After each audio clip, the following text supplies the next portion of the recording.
નમસ્કાર, હું મનીષા ઠેસિયા. અમારી યુટ્યુબ ચેનલ ગુજરાત સમુદાયમાં આપનું સ્વાગત છે.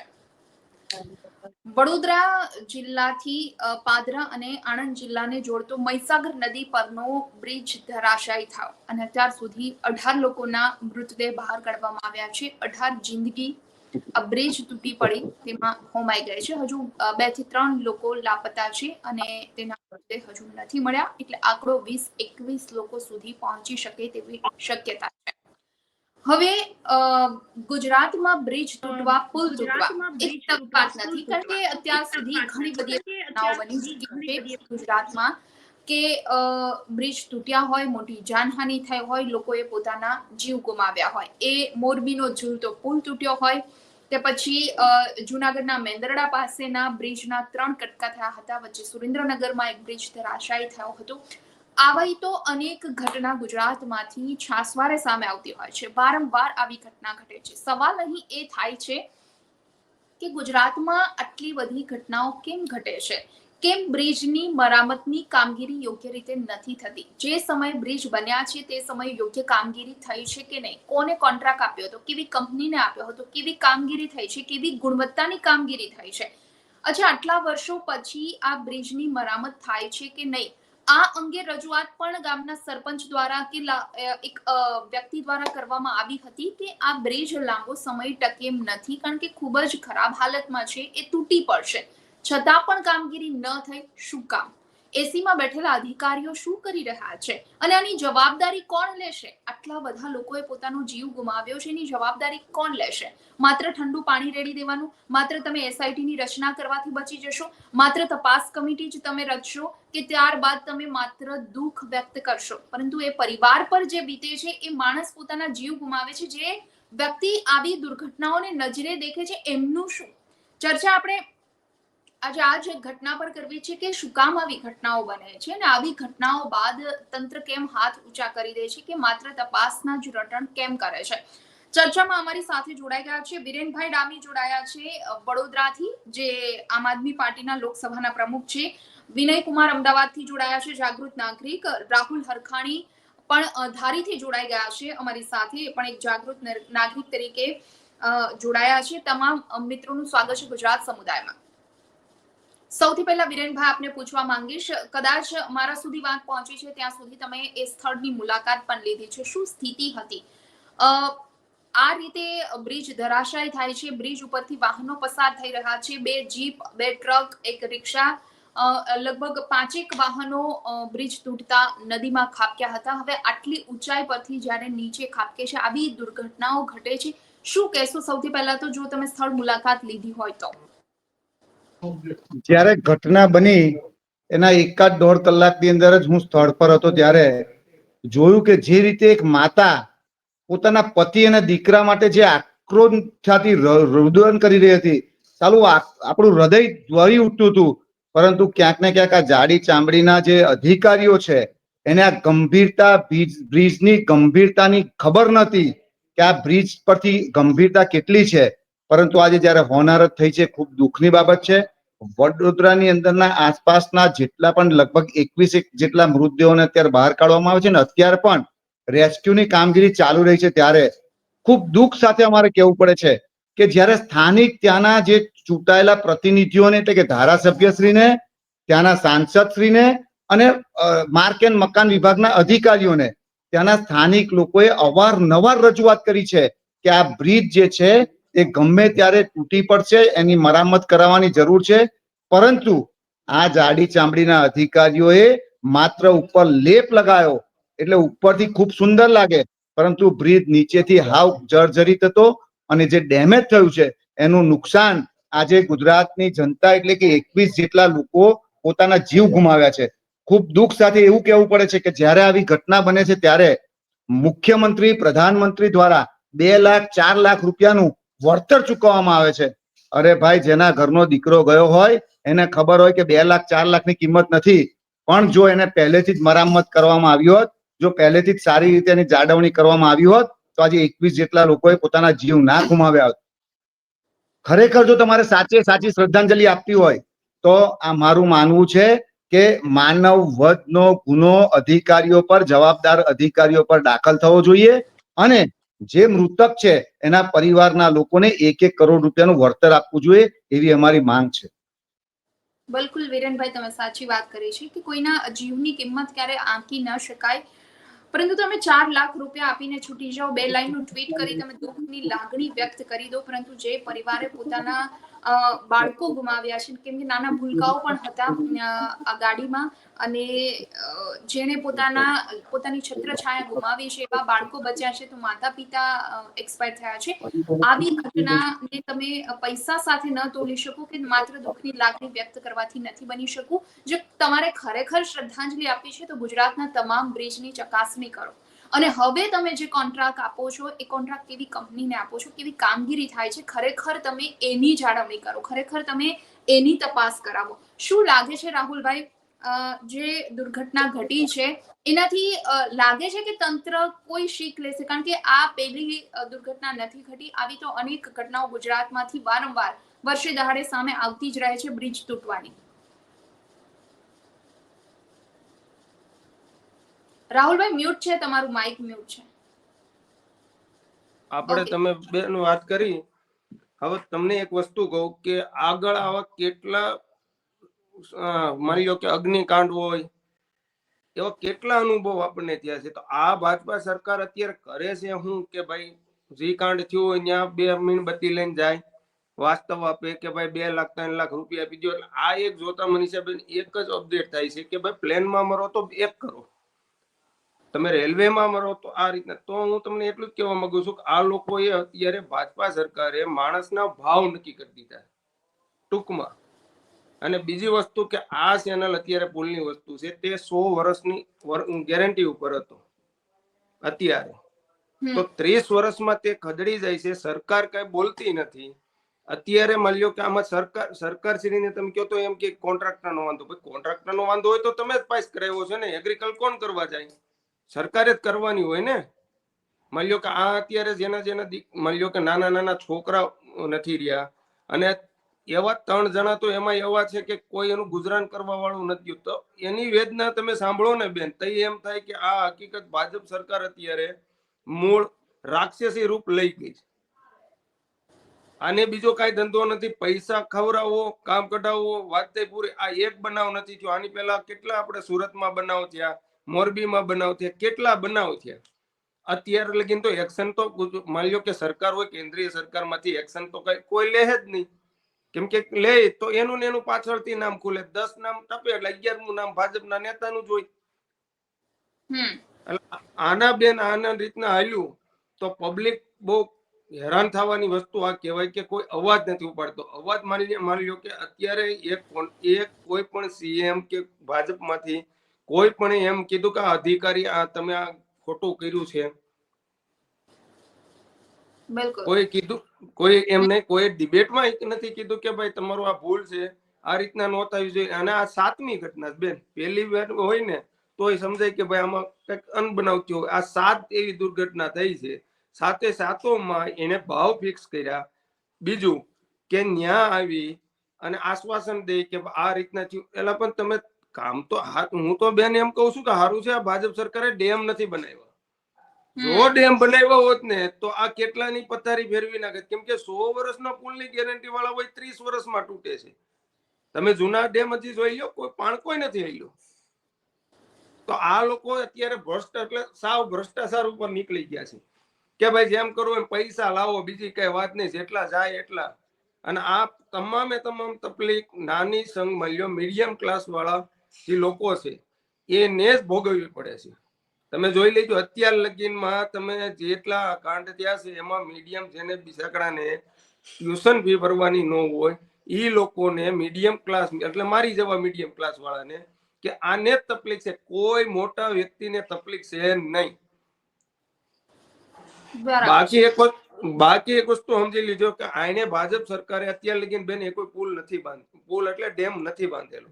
તો 2 હાથ જોડીને ભગવાનની એટલી વિનંતી છે કે આને બાંધવાય દેવો નથી. કેમ કે જો આને ડેમ બાંધ્યા હોત ને તો અત્યારે કેટલામાં દાખલા થઈ ગયા હોત. કેમ કે હાકવું છે રોડના, તમે રસ્તા જોઈ લો. મેં પરમ દિવસે વિડીયો મૂક્યો હતો, રોડ તૂટી ગયેલો છે બેન, નવો મંજૂર થઈ ગયેલો પડ્યો છે.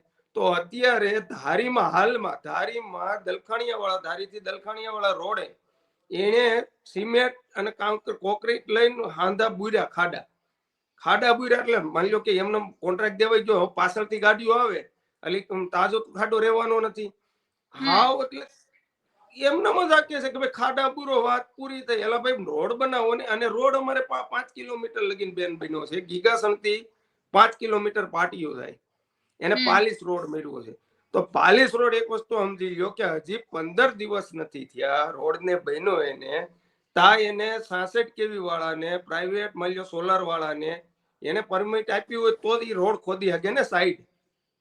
એમને તો કોઈ કોન્ટ્રાક્ટ વાળો ખોદવાનો નથી. તો અત્યારે હજી 15 થી ત્યાં છે તો એને સાઈડ ખોદાઈને હતું એમને કરી નાખ્યું. એટલે 5 કિલોમીટર વાળો રસ્તો અમને સારો મળ્યો હતો ને, એ અત્યારે પૂરો કરી નાખ્યો. અને ધારીથી દલખાણીયા વાળો રસ્તો બેન નીકળે છે, એને ખાલી પ્લાસ્ટર લઈને સુનાવડા લઈ અને એમને રેવલ કરી નાખે. ગાડીઓ પાછી આવે ને બંધ કરાવવું જોઈએ. તમે પૈસા બગાડો છો.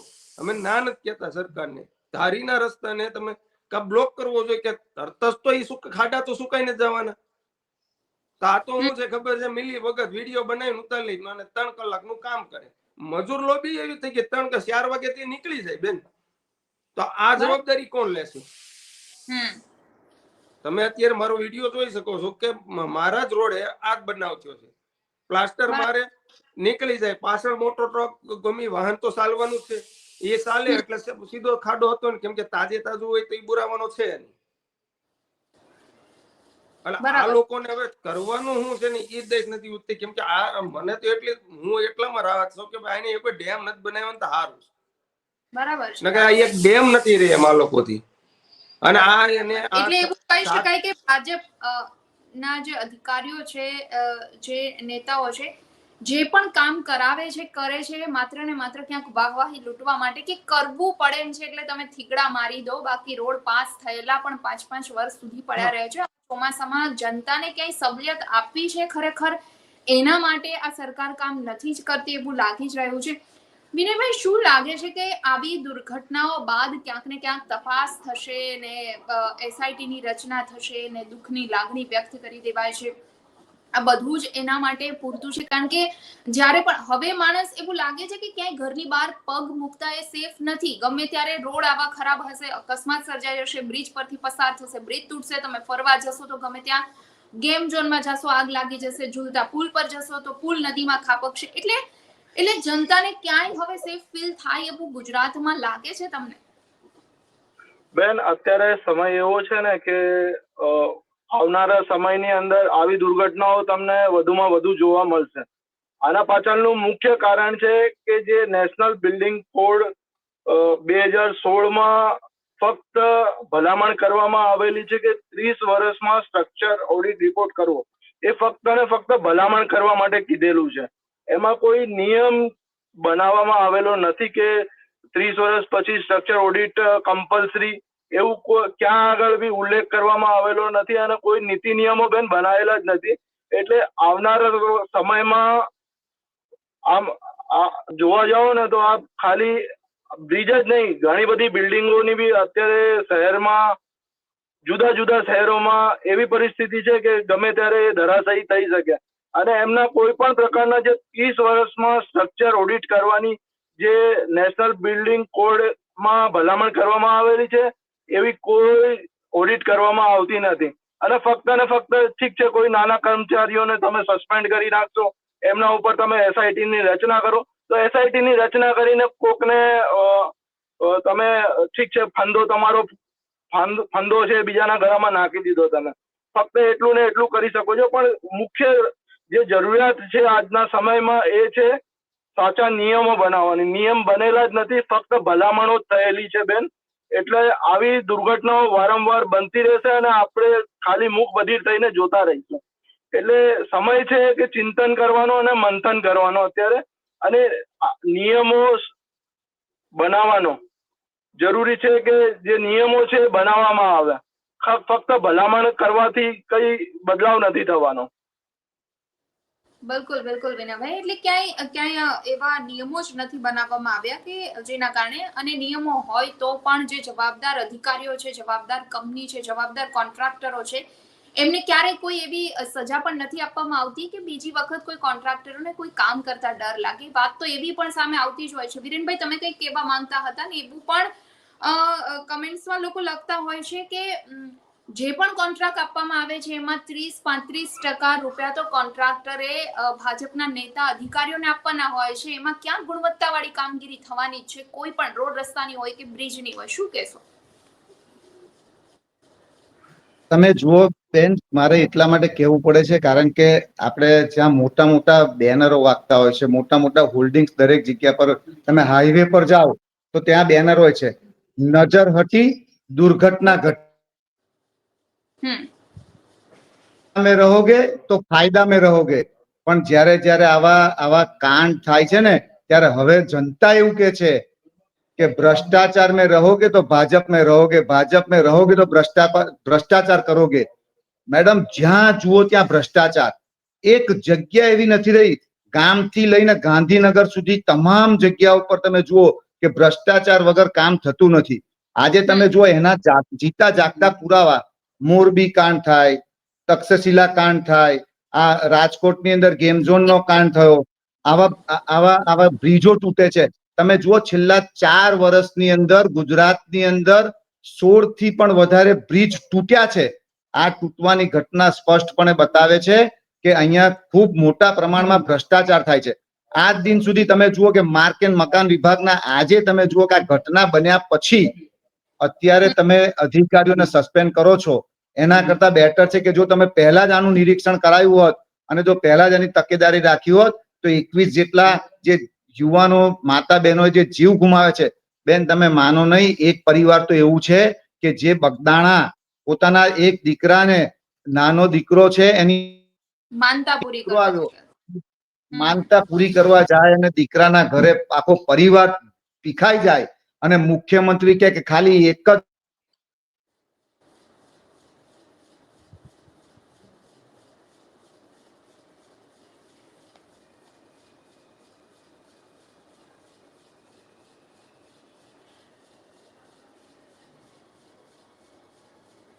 હેલો વિરેનભાઈ, આવે છે અવાજ?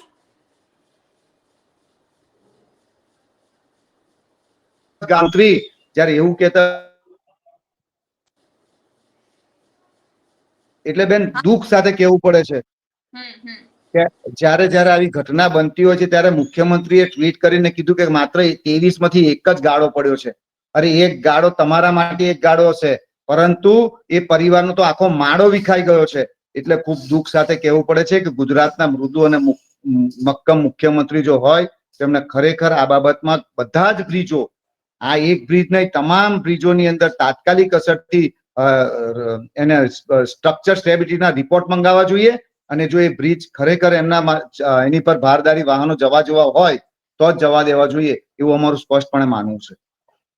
બિલકુલ વિરેનભાઈ, એટલે કોઈનો માળો વિખાય તો તંત્રને કશું પડી એટલા માટે નથી, કારણ કે એ 4-4 લાખ રૂપિયા, 5-5 લાખ રૂપિયા એક મૃતક દીઠ આપી દેશે અને હાથ ઊંચા કરી દેશે, 2 લાઈનમાં દુઃખની લાગણી પણ વ્યક્ત કરી દેશે. પરંતુ એ પરિવારને જ ખબર હોય છે કે એમના પર શું વીતતી હોય છે. વિનયભાઈ, જે રીતે વિરેનભાઈ વાત કરી કે આવું હવે કરવું જોઈએ, કદાચ કરશે પણ ખરું તંત્ર. આજના જ સમાચાર છે કે અમદાવાદના હવે તમામ બ્રિજની ચકાસણી કરવામાં આવશે, પણ લાગે છે કે આવી દુર્ઘટના પછી જ તંત્ર જાગે છે, પછી જ એની આંખ ખુલે છે. પહેલેથી એમના જે તમે વાત કરી પહેલા નીતિ નિયમો પ્રમાણે જે રૂટીન ચકાસણી થવી જોઈએ નથી થતી. ક્યાંય આગ લાગશે, ગેમ ઝોન હોય કે તક્ષશિલા કાંડ હોય, ત્યારબાદ તમે ફાયર સેફટીની આખા ગુજરાતમાં ચકાસણી કરાવશો. નાના નાના ગેમ ઝોન કે જ્યાં ફાયર સેફટીની સુવિધા છે એમનું પેટીયું રડે છે ને છતાં પણ તમે એને બંધ કરાવી દેશો, કારણ કે જ્યાં આગ લાગી ત્યાં અધિકારીઓની મિલીભગતના કારણે ફાયર સેફટીની કોઈ સુવિધા નહોતી. એવી જ રીતે તમે હવે બ્રિજની ચકાસણી કરવાનું ચાલુ કરી દેશો. 5 દિવસ આ તમારી કામગીરી ચાલશે. બેન, આ ખાલી ફક્ત બ્રિજની કે કોઈ 10-20 બ્રિજ, 100-200 બ્રિજની ચકાસણી કરવાનો મુદ્દો નથી બેન. આ અત્યારે મુદ્દો છે આવી હજારો બિલ્ડિંગો જે છે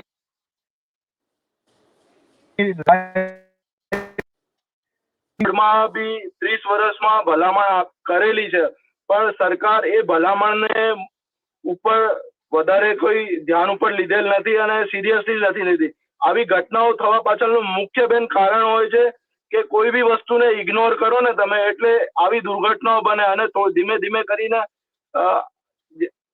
આવો બધો બદલાવ કરવાની જરૂરત હોય પણ ના કરીએ ને એટલે પછી આવી સમસ્યાઓ વારંવાર આપણી સમક્ષ આવે. મુખ્યમંત્રી અને આપણા ગૃહમંત્રી એ પોતે બી આ વ્યવસાય સાથે, બિલ્ડિંગ કન્સ્ટ્રક્શનના વ્યવસાય સાથે જોડાયેલા છે. એમને બી નીતિ નિયમોની બધી જાણકારી છે કે કોઈ બી બિલ્ડિંગ હોય એનું આયુષ્ય ન્યૂનતમ 30 વર્ષ હોય જ છે. એમાં 30 વર્ષ પછી એમાં કોર્ટમાં નથી આવેલું, ફક્ત ને ફક્ત ભલામણ કરેલું છે એનું નેશનલ બિલ્ડિંગ કોડમાં. એના કોઈ નીતિ નિયમો કમ્પલસરી કરવામાં આવેલ નથી કે કમ્પલસરી તમારે સ્ટ્રક્ચર રિપોર્ટ લેવો જરૂરી છે કે નથી લેવો. એ કોઈ નિયમ જ નથી બનાવેલા તો બેન કોઈ ફોલો જ નથી થઈ રહ્યું. આમાં અધિકારીઓ બી શું કામ ફોલો કરે? કારણ કે જો નિયમ જ નથી બનેલા તો એને ફોલો કરવાની જરૂરત નથી. એમાં ફક્ત ને ફક્ત ભલામણ કરવામાં આવેલી છે કે તમને યોગ્ય લાગે તો તમે રિપોર્ટ બનાવીને આગળ કાર્યવાહી કરી શકો છો. એમાં કોઈ કમ્પલસરી નથી. જ્યાં સુધી કોઈ વસ્તુને કમ્પલસરી ના કરવામાં આવે ને ત્યાં સુધી વસ્તુનો ફોલોઅપ થતો નથી. એના લીધે આવી દુર્ઘટનાઓ બને છે અને આવી દુર્ઘટનાઓ બનતી રહેશે.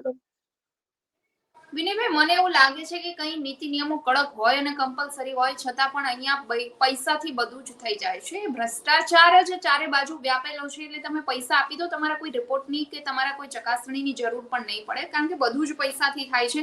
શું લાગે છે રાહુલભાઈ, જવાબદારી કોઈ લેશે? કારણ કે દર વખતે જવાબદારો સામે પગલા લેવામાં આવશે. કોણ જવાબદારી લેશે? આ જવાબદારી હતી કોની? બેન, કોઈ અત્યારે હાલમાં તો કોઈ લે એમ છે નહીં. કેમ કે નીચે વાળા માલ્યો તાલુકા સભ્ય ભાજપના હોય, કોઈ પણ XYZ નામ નથી લેતો, જિલ્લા પંચાયતના સભ્ય હોય તો ત્યાંથી પણ ભ્રષ્ટાચાર શરૂ થાય છે. ઉપલા નેતા લગીને જાય છે. બોલે કોણ વૈશમાં?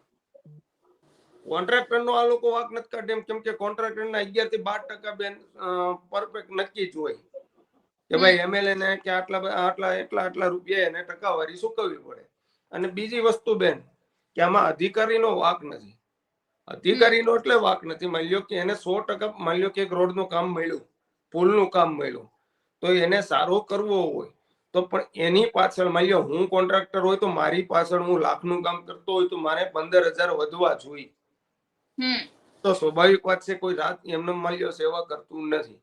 તો 15,000 વધે, એમાંથી માની લો જે ધારાસભ્ય હોય એ 7% લે, 3% TDO લે. એટલે એ રીતના આખું કરપ્શન માં અત્યારે આવ્યું છે. આખી સાંકળ જ હોય છે. હા, સાંકળ હોય. પછી માની લો કોન્ટ્રાક્ટર હું હોય કે કોઈ પણ હોય બેન, કે ભ્રષ્ટાચાર થવાનું. કેમ કે જે એના 15,000 વધે છે એમાંથી તો તમે એની પાસે કમિશન લો છો. એની પાસે તમે કમિશન લો એટલે કોન્ટ્રાક્ટર શું કરવાનું કે ભાઈ એને 10-15,000 વધે તે માટે હળવો માલ વાપરવાનો છે.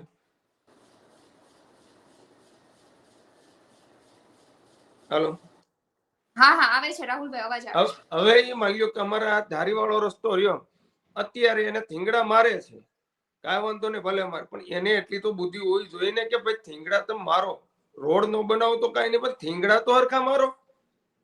અને કોઈક નવા રોડ થયા હોય તો ડાયરેક્ટ એને માની લો પરમિટ હોય, જો પરમિટ દીધી હોય, માની લો કે પ્રાઇવેટ સોલર વાળાને પરમિટ દીધી હોય તો એ પરમિટ કોની પાસેથી લેવી પડે કે ભાઈ રાજ્યમાં કોઈ પણ માર્ગ હોય, TDO સાહેબ છે ગમે એની પાસે પરમિટ લેવી પડે કે ભાઈ અમારે આ સ્થળે દરેક ખોદકામ કરવું છે. આ તો કોઈને પૂછવાનું નહીં, ખાલી ધારાસભ્યને કમિશન પૂગી ગયું એટલે તમે ગમે એમાં હાકી શકો, ગમે એના ખેતરમાં લાવી નાખી શકે. આવો ન્યાય ક્યાંનો એમ? બરાબર છે. હવે આ લોકોને આ જો 15% વાળું બેન કમિશન પૂરું થાય કે ભાઈ કોઈ નેતાને 1 કોઈ રૂપિયો નથી આપવાનો તો કોન્ટ્રાક્ટર સારું કામ કરીને તમને બતાવે. બરાબર છે. બીજી એમાં વસ્તુ જ નથી. પણ 15,000 તમે વધો છો એમાંથી 10,000 તો રાજકારણ લઈ જાય છે. 5,000 માં કોન્ટ્રાક્ટર નું ઘર હાલે. આવી બધી વાત છે બેન. મેડમ, એક તાજું ઉદાહરણ, હું જયારે કોર્પોરેટર હતો ને ત્યારે મેં કાગળ લખ્યો હતો. એકચ્યુઅલમાં રોડ જે છે ને એમાં ત્રણ જગ્યાએથી ડામર ખરીદી શકાય એવો કોન્ટ્રાક્ટની અંદર વર્ક ઓર્ડર આપવામાં આવેલો, BPCL, HPCL અને IOCL.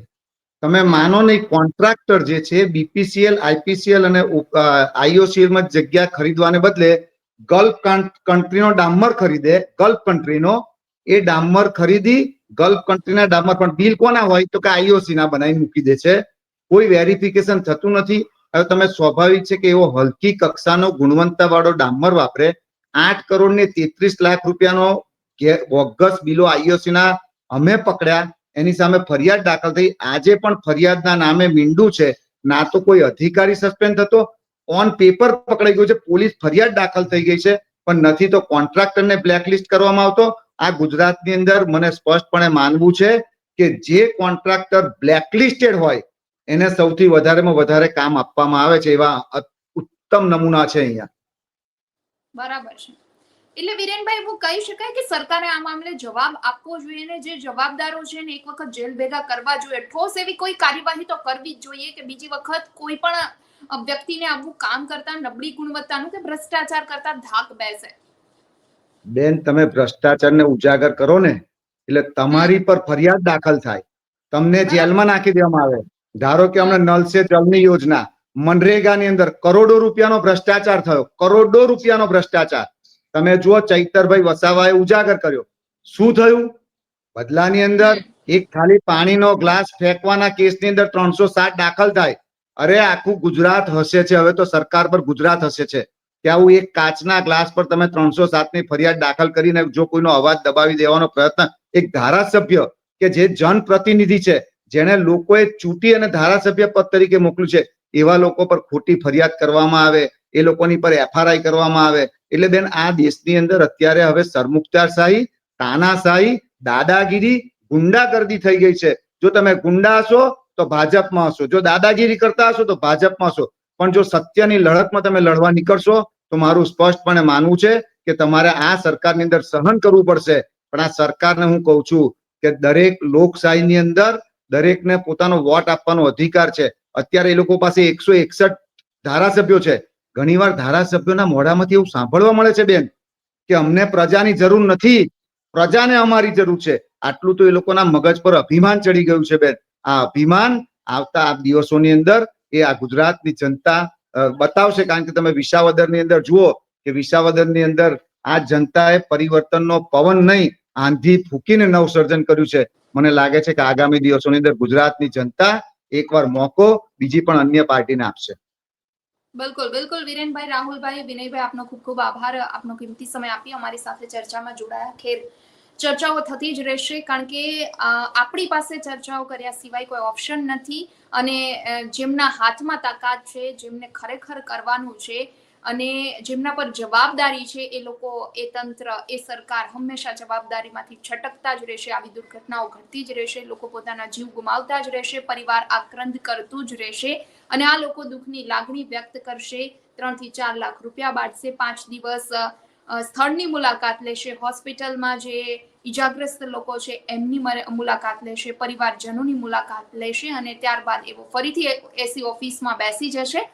એટલે હવે જનતાએ ખાસ કરી મને એવું લાગે છે જાગૃત થવાની જરૂર છે કે ગુજરાતમાં જે રીતે ભ્રષ્ટાચાર થઈ રહ્યો છે, જે રીતે આ બધી કામગીરીઓ ચાલી રહી છે, કોન્ટ્રાક્ટો અપાઈ રહ્યા છે, એજન્સીઓ ફૂલી ફાલી છે અને નબળી ગુણવત્તાની કામગીરી થાય. તમે ટેક્સ પે કરો અને તમે ખાડા ખબડામાં જ જો તમે તમારું બાઇક ચલાવવાનું હોય તો ત્યાં જ તમારે તમારી કાર ચલાવવાની હોય તો પછી તમે વોટ શેના માટે આપો છો? માત્ર આ લોકો તમારા વોટનો ઉપયોગ કરી લેશે, પછી તમને કોઈ જ પાયાની સુવિધા નહીં આપી શકે. શું કામ નહીં આપી શકે? તમે તમારો અવાજ ઉઠાવો. ગુજરાત સમુદાય પણ તમારી સાથે છે.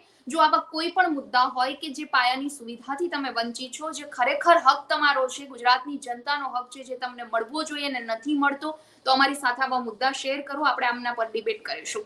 ચર્ચામાં અત્યારે બસ આટલું જ. આજની આ ડિબેટ આપને પસંદ આવી હોય તો વિડીયો લાઇક એન્ડ શેર કરવાનું ભૂલશો નહીં અને ખાસ અમારી ચેનલ ગુજરાત સમુદાયને સબસ્ક્રાઇબ કરી લેશો. નમસ્કાર. વિડીયો પસંદ આવ્યો હોય તો લાઇક એન્ડ શેર કરવાનું ભૂલશો નહીં અને ખાસ અમારી ચેનલ ગુજરાત સમુદાયને સબસ્ક્રાઇબ કરી લેશો. આવતીકાલે કોઈ નવા ટોપિક પર ચર્ચા કરીશું.